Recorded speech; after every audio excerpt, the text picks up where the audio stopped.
过我们还是要回到川普对全世界发动的这一波关税战。这是无差别攻击的，所以全球的股市你可以看到呢很惨哦，包括我们台湾在内。那川普今天就讲了说，哎呀，我引发这样子的股市的崩溃，我不是故意的，我不是调缸的，要吃药啊！现在大家生病了，所以要吃药才能治病哦。强调他是在解决中国贸易逆差的问题，因为其他的国家如果想得到关税豁免，你要付钱给我，你过去赚了我多少钱，现在通通要吐出来哦。那我们也可以看到4月3号，把时间倒回到2天前，他就讲。他自己的关税政策是在帮美国做经济手术啊，动手术一定会流血嘛，啊，动手术一定会痛嘛。我们看到美国国内有多痛，很痛啊。全球的反川普大乱全美更是直接站出来。我们看到台湾其实没有什么抗议，可是美国内部已经有了，其他世界各地也有。您现在画面上看到的是在美国，总共有数十个城市，超过60万人参与各地超过1400场的抗议活动。这是川普重新上台以来遭遇到最大规模的单日抗议活动首都华盛顿的示威规模最大，估计最多高达10万人上街。在纽约的曼哈顿第5大道上面，过去很多人在 shopping， 过去很多人在逛街，可是现在通通被抗议的队伍给占领了，延伸20个街区风起云涌大家很生气。那全世界我刚刚讲了，除了我们台湾之外，台湾我到目前为止没有看到有人上街，没有人抗议，可是其他国家没有这么乖啊！其他国家开始举行反川普、反美的示威，包括哪里呢？柏林，包括法兰克福，包括巴黎，包括伦敦，都一样你透过这个视觉的这个地图来看，点，通通都是全世界在这个示威、在抗议这样子的一个这个地图。这个是包括我们看到美国关税。这个贸易这个宣布对等关税之后的第一个周末纽约人在做什么？美国人在做什么？他们跑去 shopping mall， 跑去大型的购物商场囤货你看到超市里头几乎一半的产品，大概有4万种产品都会受到关税影响，他们也不笨呐大家就先去抢，因为可能这个未来几周之内，这个货品就会上涨，价格就会上涨。所以呢，粗估美国家庭如果在关税实施新的关税政策实施之后，会多付$2100的商品费用，每一年会增加这么多的钱，所以能省则省，大家就去抢很多民众就加入了抢购潮，线上线下都在囤货，有的是透过这个 Internet， 透过这个网络上去邮购这个网购那超市如果你实体你有空就去抢所以一夜之间你看到很多人都说他就买了几千块美元的汽车用品啊、家电用品啊，因为有一些食物你没办法囤嘛，所以家电用品啊、零件啊、汽车用品啊可以囤包括你看到美国媒体呢，就为囤货族这个列出了清单，绕不开中国，因为很多东西像是手机智慧型手机、家用电器、服装、玩具，你知道美国一件 T 恤可能3块4块，有些收入比较低的，他就去买这些。那未来3块4块的 T 恤可能没有了耶所以赶快去买。还有包括大量的木材、家具啊，建筑用品啊、电子器材啊。这些很多都是从中国进来，过去他们很长期的享受了很低价的这些产品，未来可能都没有了。如果你是美国人，你紧不紧张？紧张啊！有钱人他不紧张，没有钱的人、中产阶级、中下阶层的人他很紧张。我们看到美国超市中的中国商品已经被抢购一空。另外有一个影片显示，美国消费者推着载满商品的购物车离开超市，还有电子产品的零售店这个画面其实俯拾皆是，大家网络上都可以看得到。美国的一些厉害的人，真正懂财经的人，其实也没有办法完完全全苟同川普的做法，包括财政部长，据说班森特已经被川普排斥或者是排挤在决策圈外了那现在有一个说法啦说是这个他可能也会离开那报道说他是边缘人物。那另外呢，我们看到川普的阁员要跑了吗？哦，就讲的就是他班森特哦，寻找逃生口要离开了哦。因为包括他也是格格不入。那也有一个这个马斯克，他很爱爆料哦，有人说他大嘴巴哦，说他说这一次的关税的计算，因为很多人都说这关税计算的方式烂透了，到底谁说的，谁出的主意？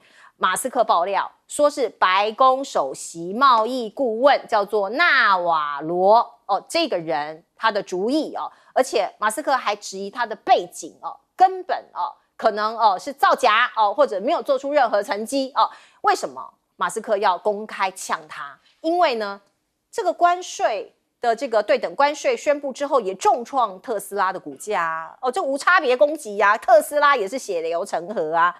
马斯克是主张跟欧洲应该推动零关税的制度，建立自由贸易区和纳瓦罗坚持高关税的政策，主张背道而驰所以现在看起来，川普的这个政策还在混沌不明中吗？我们还有一线生机吗？来，请教亮哥。川普的内阁财政部长这个贝森特，还有他的核心大将马斯克。显然，这个关税战他们都没有参与了，而且他们两个事实上不太赞成。那就是白宫经济顾问纳瓦罗搞的嘛，因为他最了解川普在想什么。那川普这个思考也不是完全没有逻辑啦，他的逻辑就是认为，美国现在他没有办法降息嘛，所以他要制造个小衰退，就是要让资产的风险变高，那这样子就有机会把通膨拉下来，那这样子联准会才能降息那为什么这个那么重要？因为他现在的国债36.2兆，明年利息就1兆以上了，而且还有一个更急的，今年到期的美国国债9.2兆，你怎么办？所以他一定要，他这个短债一定要让别人来买长债。短债换长债嘛，对，问题是谁要买？没有。所以我跟你讲，他这个叫做挂羊头卖狗肉。他把关税拉得高高的，表面上，因为如果他只是为了要平衡中国的贸易逆差，他有必要打地图炮吗？对啊，你打中国就好啦。你为什么要打地图炮？所以这个我跟你讲，他的逻辑都乱七八糟啦。如果你针对中国，你干嘛打地图炮？显然他是认为他这个9.2兆的美国国债。短债换长债需要有大量的国家来让步。他的说法是说怕中国绕开，就是去洗产地，所以全球无差别攻击。这个逻辑不成立嘛？今天有一个这个说法出来。我这个说法早就听过了啦。就是拜登任内就导致这个结果嘛。对，没有我们台湾就典型之一嘛。对，没有围堵。越南也是嘛。那你现在你地图炮打出去嘛？那你地图炮打出去的结果就是。中国就号召我主张自由贸易啊，那我们现在来搞一个全球减一的国际秩序，把你美国排除在外，我们大家来抱团取暖。目前不就这样？是，所以中日韩的自贸协定就加速了嘛。那中国也过来在跟东南亚说，我们在开放更多贸易，跟欧洲也这样搞嘛。他不要高估美国啊，美国的货品市场，占全球比例只有13%，人家抱团取暖，好歹可以弄个5%吧，自己做生意啊。是啊，那你以为你那么重要啊？而且有很多东西，贸易战已经打了6年了。对，中国大陆为什么从2018到现在对美国的贸易只少了1000亿？就是有很多东西根本买不到嘛。我们讲的就是所谓的替代商品，没有那么大量。不容易找到比如说你刚刚举例的，比如说富士康的 iPhone，你要去找谁做啊？富士康的 iPhone 一年卖给美国就456亿美金，就是中国对美贸易的1/10，你这个能够绕过去吗？所以最近就传出来啊，说只要有美国价值超过20%，可能可以豁免嘛，所以这个就豁免掉啦。所以不知道川普在想什么，那还有很多啦，沃尔玛。现在还有60%的货是跟中国买的，已经6年的贸易战了。为什么沃尔玛不去分散供应链呢？这表示分散供应链的成本远超过它现在的成本，或者是根本找不到。因为你不可能找到那么大的量嘛。我随便举例啦，你在沃尔玛会买到每个家里要准备的一个男生用的工具箱。请问那个有哪一个国家在做？圣诞树有谁在做？川普的帽子为什么还是要去义乌找货？你就去问自己嘛。我跟你讲，这个问题会非常严重，因为这个囤货，再过2个礼拜，你就会看到美国可能很多超级市场就缺货了。你那个时候再看会有多少人上街来示威川普？因为现在很多厂商都停止出货了，是啊，所以你囤积的这些如果卖完就没了。不要卖啊，放在家里啊。放在家里，对。我如果是商家，我也要囤积啊。真的。1个月之后可以多卖个20-30%啊。那我当然要囤积啊。对啊，那 why not？ 好，来大聪老师。对，那个川普就是一个这个关税信奉者了，相信关税治百病啊。他这几天有一些讲法，就可以知道他内心的一些想法。他是用药来形容关税。就是这个良药苦口了，对症下药了，药到病除。第二个就是手术，手术。不过那个有些美国反对他的媒体也蛮坏，他说这个手术有点像是不打麻药就把病人推上病房。那开完这个刀之后，大家就很惨。但是这可以看出他一个核心的一个思想中心的一个理念，就是关税万能。那至于这关税会怎么做多久，其实这几天看到各种不同的讲法。一开始可能商务部部长说，面对媒体访问说，至少维持一阵子几天到几个月，这是之前讲的。那川普这几天讲法又比较强硬一些，他说，那白宫讲法是说，会不会永久维持下去要看川普本人，我会比较相信这个东西。那还有更有意思的是，川普的这个次子在社群媒体说他就是意思是给大家一个忠告，就是说大家注意清楚喽。现在就是你们必须要赶快到美国来谈条件。第一个人通常是会得到最好的结果，你落后最后一个的话就会很惨。他说这是我根据他父亲多年做生意的经验，他得到的体悟。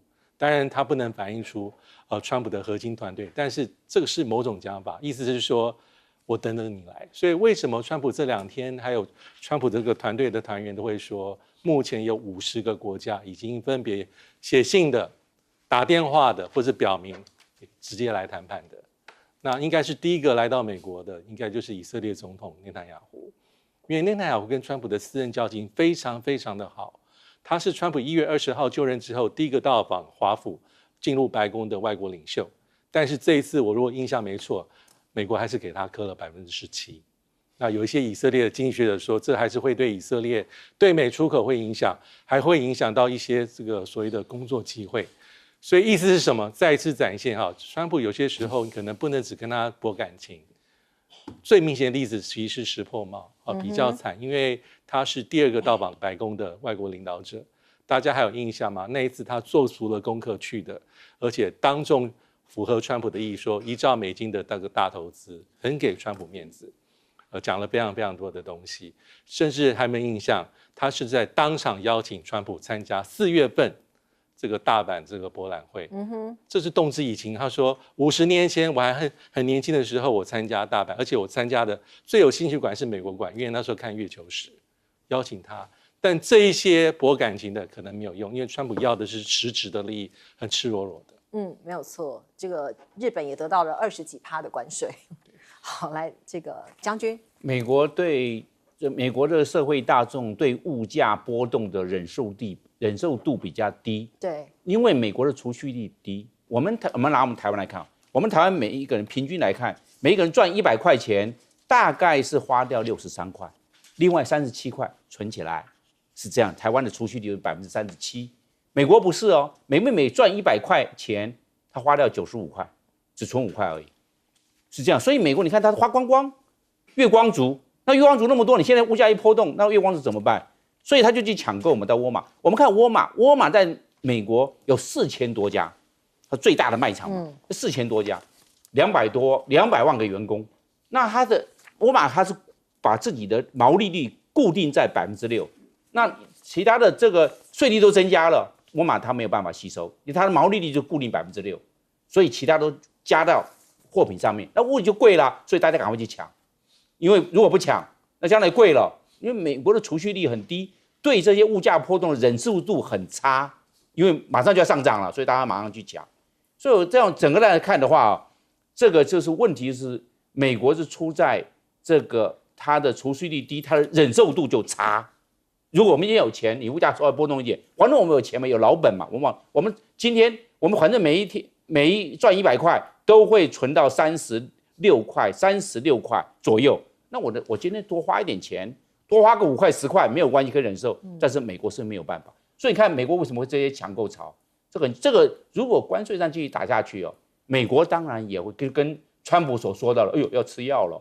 为什么？因为这个就算动手术完毕啊，动手术完毕说手术动完不是说就不吃药就准备好啦，你万一手术是失败怎么办？所以大家也在看美国这个手术关税大手术这个冲击波会不会改这个我们讲的改弦更张？大家有时候在观望啊，除了络绎于途去华府到美国的首都去拜访之外，他可能也在观望啊。对，但是美国民众等不及，美国民众，你看美国的消费啊，美国是人口是3亿4千万，但是美国的消费市场每一年它的消费是19兆美元，中国大陆14亿人口，但是中国大陆每一年只消费了7兆美元啊，所以中国大陆消费很低，消费低的储蓄率高，那储蓄率高，它可以忍受度就比较强，所以这美国经济体制的问题，还有人民消费习惯的问题，这边发酵了，所以才会大家不得不囤货。没错，这个讲到这个民族性的问题哦，川普自己讲说，他发动这一波贸易战是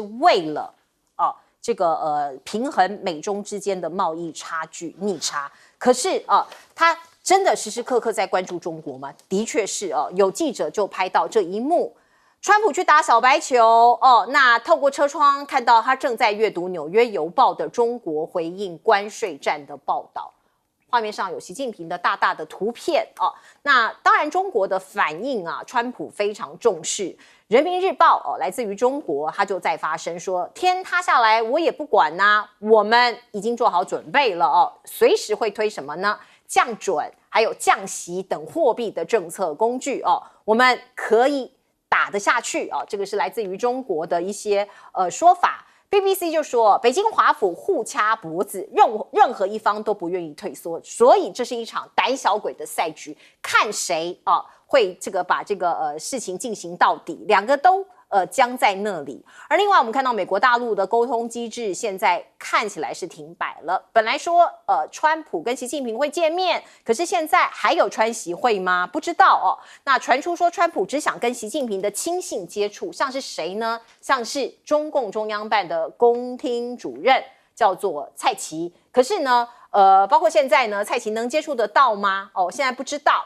那欧洲有自己的做法，欧盟就说他会投入中加阵营反击川普的关税，包括呢，欧洲现在有很多国家开始列出了报复清单，从这个肉品、谷物，一直到葡萄酒、牙线、吸尘器、卫生纸，通通都可能在这个报复的清单里头。那欧盟也打算第一波推出9000多亿的美国货这个列出清单要课税。所以你看到这个贸易火箭筒，你射向我，我射向你全世界都在进行一场没有烟消的战争。而另外呢，我们看到欧洲就有一些人就考虑包括欧盟就考虑说，那我们就动用反胁迫措施来应对。那什么样的一些产业会被这个囊括在内呢？包括美国企业在欧盟推行的科技服务像是这个这个智慧财产保护阻止投资这些都是他们的工具，甚至会限制美国金融保险业进入欧盟的市场。所以有很多的武器可以拿出来使用。而另外我们看到法国说，那干脆我们把美国最自豪的科技业的一些这个数据我们来把它开刀像是苹果微软亚马逊谷歌还有 Meta 这些，我们就把它征税或者是各种的让它痛这样可能也是我们的一个武器之一。可是有一些国家不同意，包括欧盟内部的西班牙和意大利就说不要这样啦，这样是双输，我们对他报复，他对我们开刀，这样不好所以现在有一些分歧就出现了。而另外英国据说也要出手了，我们看到过去几周这个他们的首相就说，如果月底前美国不降10%的基准关税的话那英国也有可能会有一个报复的关税出现。刚刚提到越南，越南是第一个下跪的，我们是这样形容，因为他提出来零关税。那川普的顾问其实狠狠的打了他的脸，说这远远不够。关键问题在哪里？关键的问题在于你们政府的倾销还有出口补贴，这是非关税的欺骗。那这些东西呢，这个已经完完全全这个被美国政府像是这个白宫高级顾问给打脸了。所以现在呢，像是东南亚或者是这些我们看到这些国家像是马来西亚、越南东协的这些国家开始要抱团了。我们看到他们互相打电话、互相通话，要来商量对策。包括马来西亚的首相安华，还有越南的总理范正明有一些这个谈话。那他们要加强东南亚区域合作和多样化的供应链，也就是说抱团取暖，我们自己做贸易啊，不要管美国啊。那印尼的总统也说，东协5国的领袖会举行电话会议。台湾看起来比较惨，是因为区域之间都有他们各自的贸易圈，我们台湾好像被遗漏了。这个当然，民进党执政要负绝对责任啊。RCEP 你也进不去 ，CPTPP 你也进不去啊。不是说美国都答应了，对不对？蔡英文要负责任啊。现在在吃美猪啊 ，CPTPP 在哪里啊？我觉得目前是这样啦，就是目前唯一能够去制衡川普的力量，一定要来自国会了。可是目前民主党不是多数。那实际上，民主党议员已经有人提出一个法案，叫贸易审查法案。那他就规定，总统以后要颁布关税，那国会可以停止啊。那第二个就是，如果要公布关税，48小时内要送国会审查啊。那目前共和党不支持嘛？可是如果局面再乱下去呢？你认为共和党会不会跳船？有人可能会倒戈，因为众议院只差5席啊。对，而且如果股派再跌，还有缺货危机，开始裁员，乱成一团。然后如果看样子衰退快来了，我跟你讲，美国政治的铁律就是，只要衰退，你那年一定败选。所以共和党国会议员，你明年要选，你要不要救自己？我认为只有这个是真正的力量。那另外当然就是美国民众的上街抗议了，可是这个是体制外的，这个影响不会太大。那另外一个就是川普的民调暴跌，川普现在的民调是43，而且去问农民团体说，你认为川普的这个政策是不是一个好的谈判策略？56%的农民不买账，然后再问你认为美国农业部会不会补贴你的损失？只有34%的人认为有机会。所以我跟你讲，如果再恶化，我认为那个制衡的力量必须来自美国内部了。而且你现在可以看到，很明显就是美国民主党跟欧洲在里应外合。就是我们再忍耐你川普，最多忍耐你到明年底了，明年你就跛脚了。他们要在国会反攻啊。所以我认为川普没有那么好过了。那也因为这样，所以欧洲国家不会都没有动作。比如说，事实上欧洲都是根据法律的，比如说 ACI 是反胁迫法，那个是欧盟的法律啊。还有比如说那个数位服务法，它是可以合理的对美国的数位服务来征税。欧洲人都是根据法律来走的。是。所以我认为最后西班牙跟意大利不会构成力量，因为只要法国跟德国站稳了，大概可以说服大部分的国家，那我认为欧洲不会让步的了。好，我们先进一下广告。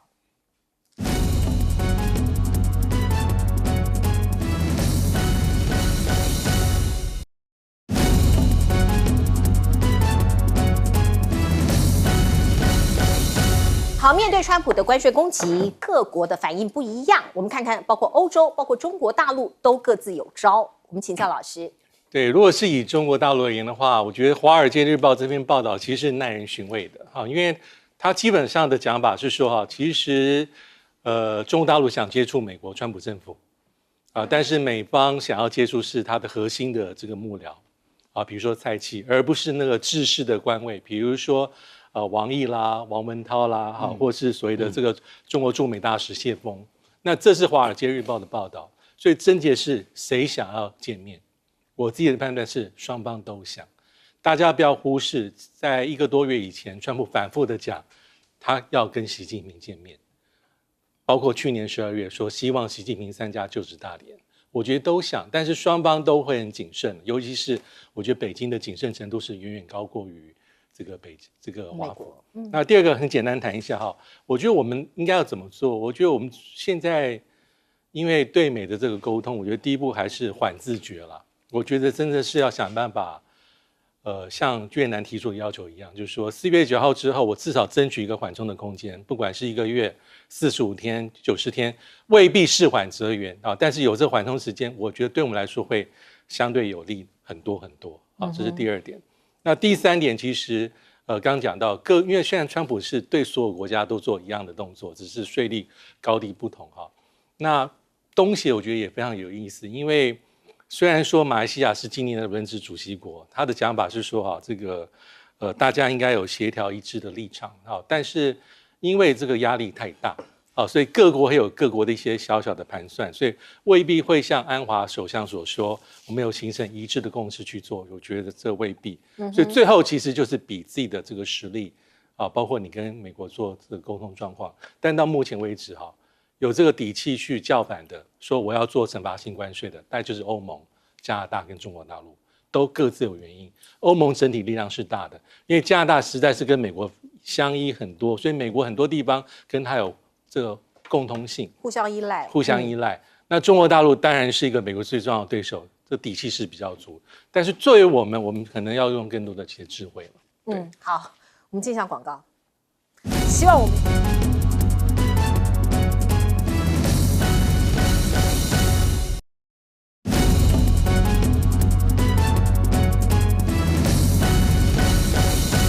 好，美国跟中国的博弈，其实这一波的关税战也看得非常清楚，请教将军。这个关于这个贸易战、关税战呢，没有赢家，但是看大家谁的底气够，大概到最后面是看谁的底气。中国大陆目前按来看的话，是受到很大的影响，但是它有一些底气有一些牌可以出。第一个，中国大陆它有内需市场，反正它14亿人口卖不出去，它自己在自己14亿人口。中国大陆以前有鸟笼经济，关起门来自己锁国、自己卖、自己做自己的生意。只要按照经济学来看的话，只要超过8000万人就可以鸟笼经济了。那它何况它14亿，它可以扩大内需，看怎么样去刺激它的内需，来替代到美国出口的。第二个呢，中国大陆一直在做产业升级，这几年我们可以看到电动车、新能源车啦，还有这个 AI 人工智慧的运用，还有扩大它国内的各种建设。尤其是轨道建设有没有？还有做过这些水坝、这些水库等等，它可以扩大这些，它把资金把这些我们讲了需要的这个制造业往这个国内正需要的这些各种建设来做投资，它可以做这方面的转移。第三个，中国大陆储蓄率高，因为中国大陆的储蓄比台湾很高，每赚100块。他存44块存这么多，对，只花56块。你看他买黄金有没有？大妈大婶都跑去抢啊，都买黄金去了。为什么？这也是买黄金，它也是这个保本储值的一种，它可以撑很久。对，它可以撑，它有钱。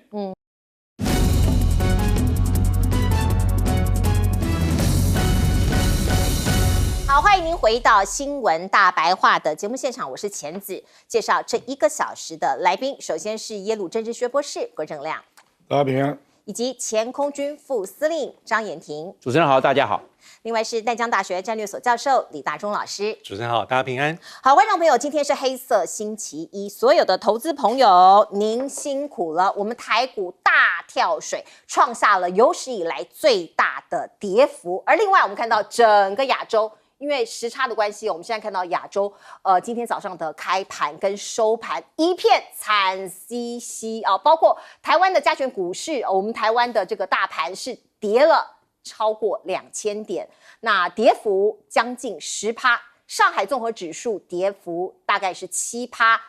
沪深是7%，香港恒生更大的跌幅了12%啊！我们看到日经指数7%，韩国、印度、菲律宾、马来西亚、泰国、新加坡、纽西兰、澳洲通通无法幸免于难哦。而另外今天晚上呢，可能美股开盘又是一番惨烈的状况，大家是这样子预期的哦。必须要讲哦，这个是全球性的股灾。那川普造成这么大的大海啸，到底哦每一个国家的应对的方式是什么？我们当然关注我们自己的国家台湾，所以蓝营它不是执政党，可是它等不及中央了。哦，自己说要串联，包括基隆、北桃的市长，这个礼拜要共商对策。我刚刚看到朱立伦主席也说，礼拜4要召集所有国民党执政的县市来开个会。可是这个县市首长能够尽什么样的力呢？我们必须讲我们的执政党你还是得一肩扛起哦。民进党政府到底有没有能力应对川普关税这么大的变局？这么大的海啸，有一幅漫画，波波漫画哦，其实某种程度凸显了我们的处境。这个躺在地上的是赖清德总统，拳击手套还套在手上，可是还没有出拳，直接倒下。至少我们还有音乐。川普这个就说这是哪招？关税战你未战先倒。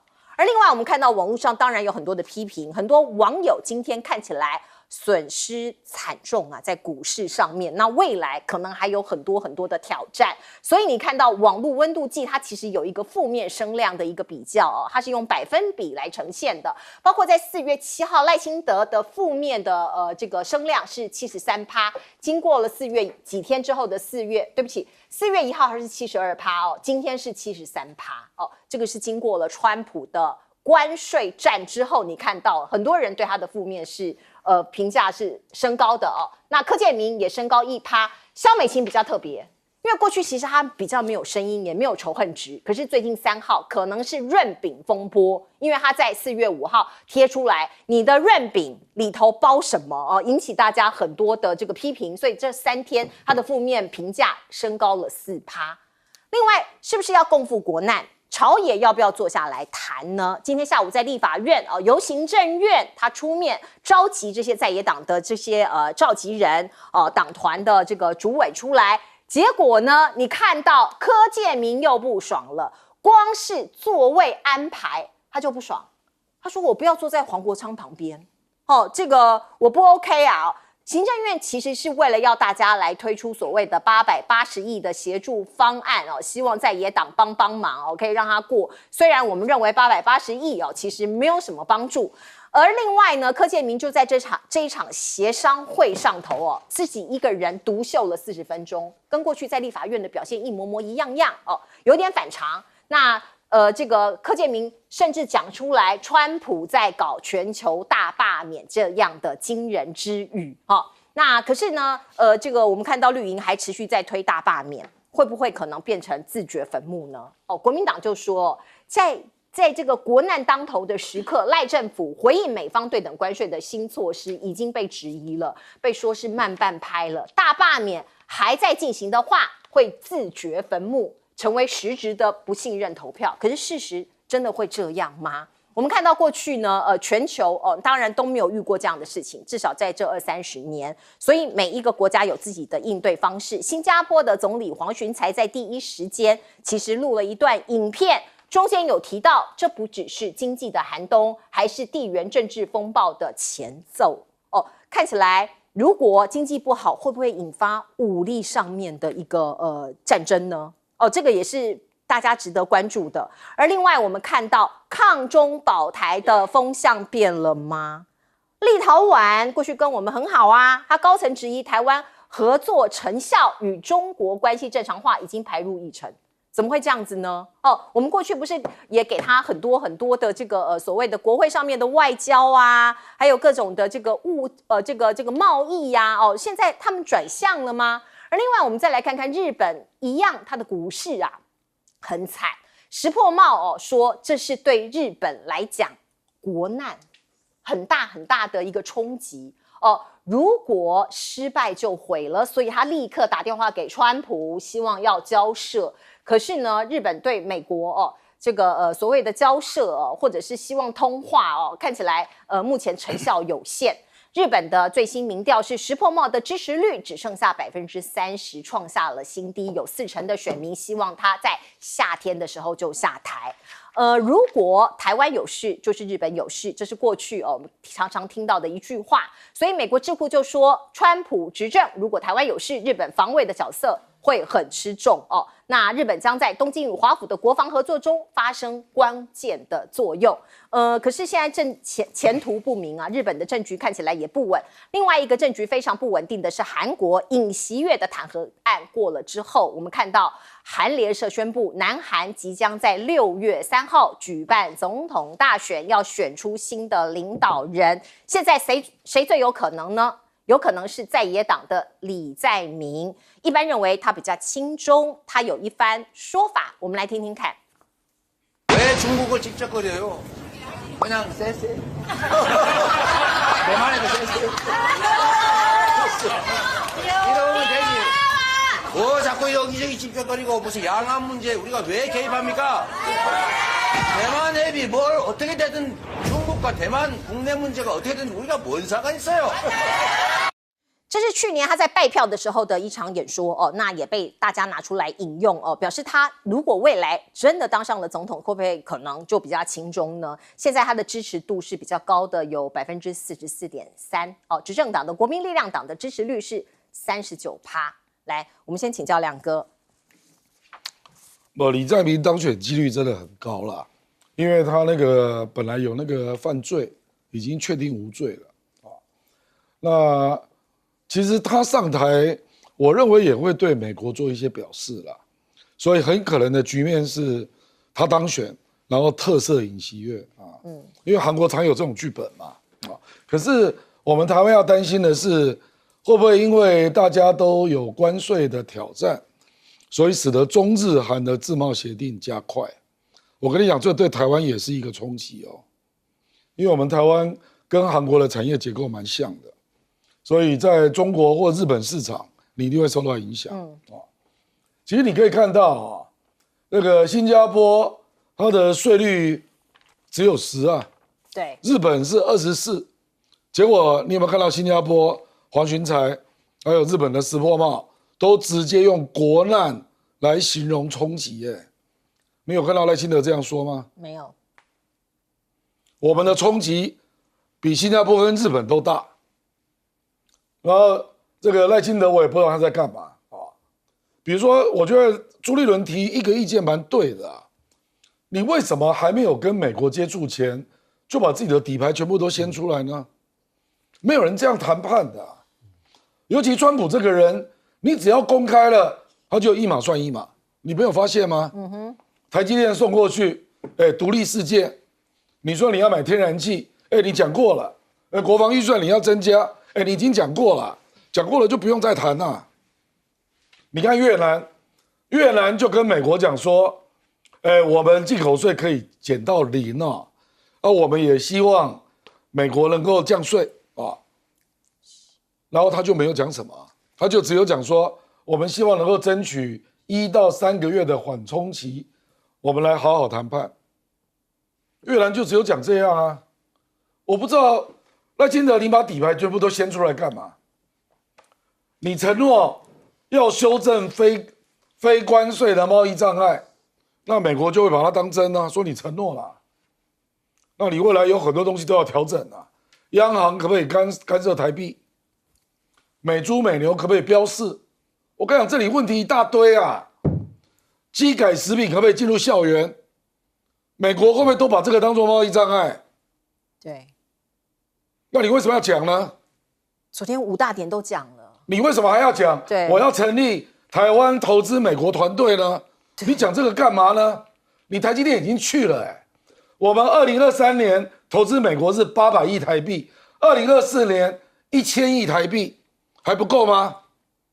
而且我们因为这样，我们2023，我昨天去查资料，我们2023年对美国的贸易顺差只有300多亿2024变成739亿，就是因为大量去美国投资，导致投资引发的贸易嘛，电子零组件、视通讯的产品大量出口到美国，结果美国就用这一年来当做计算的标准，对，这怎么合理呢？对，我看我们前几年，2023顺差300多亿，2022 300多亿，2021 200多亿，2020才180亿耶，现在700多亿，结果你用2024单一年来计算台湾，是，所以才会有64除以2，对才会有这种数字嘛。对，你这个连一句话都不讲，然后去说，哎，我还要投资美国，那请问台湾怎么办？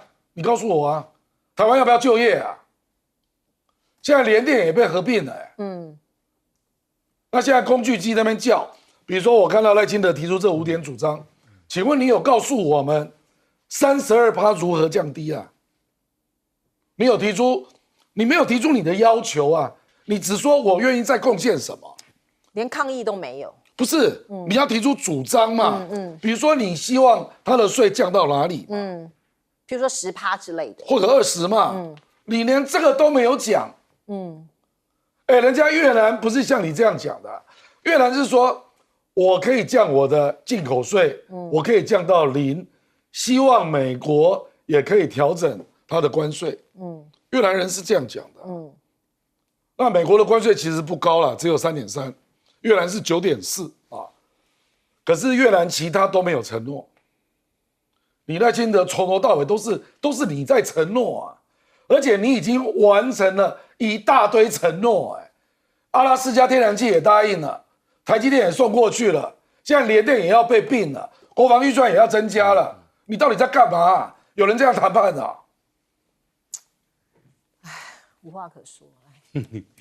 那我认为啊，这个今天的股市啊大跌，跌了2065点啊，我们全部上市上柜公司啊，总共1840多家。这边上市上柜公司啊，它的体质还好，但是我们台湾最依赖的是中小企业。我们台湾总共中小企业啊160多万家，但是它雇佣的人数是占所有雇佣的这些劳工占了900多万，占了80%都中小企业雇。那中小企业怎么办？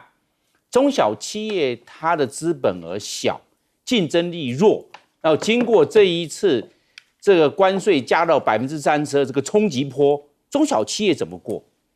我认为我们要去想到这些中小企业，今天股市大跌，它是一个明显的指标，但中小企业更难过了。我倒认为啊，赖清德政府啊要赶快做3件事情。第一个，立刻停止罢免，不要在这边制造这个罢免活动，只搞政治不搞经济，怎么可以这个样？把我们台湾搞到4分5裂。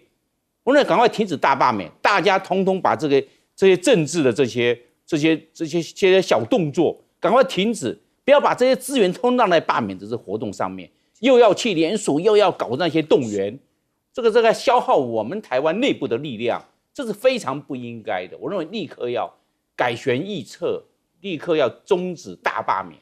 第二件事情呢，我认为立刻召开国是会议，这些救经济的国是会议赶快召开。下跌了2065点，台湾将来的经济的发展何去何从？台湾都靠外贸，台湾是以外贸为导向的经济体，这个体量都很小，要依赖对外贸易，那对中国大陆的关系搞得那么的僵，那么的差，跟美国现在搞到现在关税大涨到32%向上调升，这些大企业家怎么去过，怎么度过这个难关？我认为赶快召开救经济国是会议，大家集思广益，把这些企业家也好，中小企业的代表也好，大家来集思广益，提出看看要怎么样去解决台湾的经济，要不然的话，多少劳工，尤其是蓝领阶级。将来一定会裁员，一裁员之后，这些人失业的人怎么办？他是没有工作，他的收入、他的家庭的开销怎么样去维持？这些都是问题啊！我认为赶快要严肃来面对这些问题，要找出问题症结之所在。我认为集思广益，救经济的国是会议要赶快召开。第三个，我认为赖清德赶快停止内斗，不要再斗在野党了，要跟在野党和谐。要尊重立法院，立法院是我们全国的最高民意机构，立法院相关的这些政策，执政党都要尊重立法院，这是民主宪政的基本原则。我认为赖清德赶快改弦易辙。好，请教大中老师怎么看？我觉得我们现在政府的政策包括总统的讲话，应该就像刚刚所说了，你要在安定民心跟不要揭底牌之间，你要取得一个比较聪明的平衡点。那否则还没有去上谈判桌，其实大家都知道你要让步什么，应该是已经全都漏了，大概已经没有任何的底牌可说哈。那第二点是因为川普这2天包括他官员都有说至少有50个国家已经在跟我沟通，或是在来美国华府的路上。那我不知道他们有把我们台湾算在里面啊，因为这就要考验我们政府的能耐的时候。当然，因为这几年我们都已经听得很习惯，那我们的政治人物都会说，有史以来美台关系最好的时刻，有什么样的共同利益、共同的价值观，那这是真正考验的时刻。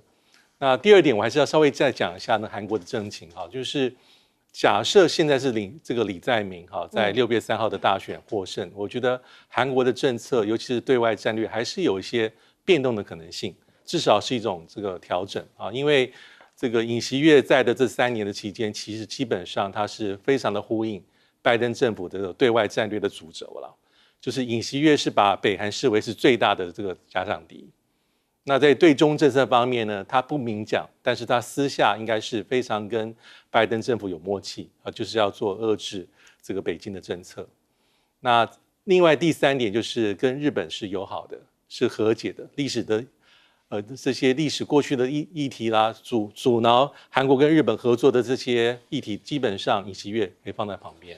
所以这是过去这3年，但是我们看李在明的政策有重大的不同。第一个就是他非常强调他做的外交政策是平衡的，是要做平衡的。就除了刚刚镜头里面这些话语之外，是。第二是他认为美韩关系很重要，但是他是反对部署沙德系统。那他甚至讲说，这个韩国这个作战的指挥权要从美国移回到韩国的这个本身之上。第3个，对于日本的关系，他就没有那么好说话。他认为也是一码归一码，过去的这些历史的议题，韩国不能充分的遗忘。所以假设李在明在6月3号当选韩国的总统，我觉得韩国在对外政策上会稍微的变动一些。那最后我稍微还是要提醒一下我们还是回顾一下这个4月4号这个宪法法院里面这8位法官里面的共同意见，我觉得还是可以让我们做一个借鉴了，或是引以为戒。基本上他说这些法官说，韩国所面临到的这个内政上的一些这个僵局，对总统来说很痛苦。你可能面对到比如说你施政无法这个施政，然后国会可能对你很多的意见，但是这些都不能够成为你发动戒严的理由。因为基本上就是不是以所有的国家安全为最大的名目，这些都不能成为理由。而且国会作为宪政上的重要机关，代表民意，你不能把国会排除在外。这是给我们很大的启发就是我觉得这还是要做借鉴的，因为尹锡悦，我觉得他心态上有一些类威权的心态，即便他过去是反贪起家的。对，没有错。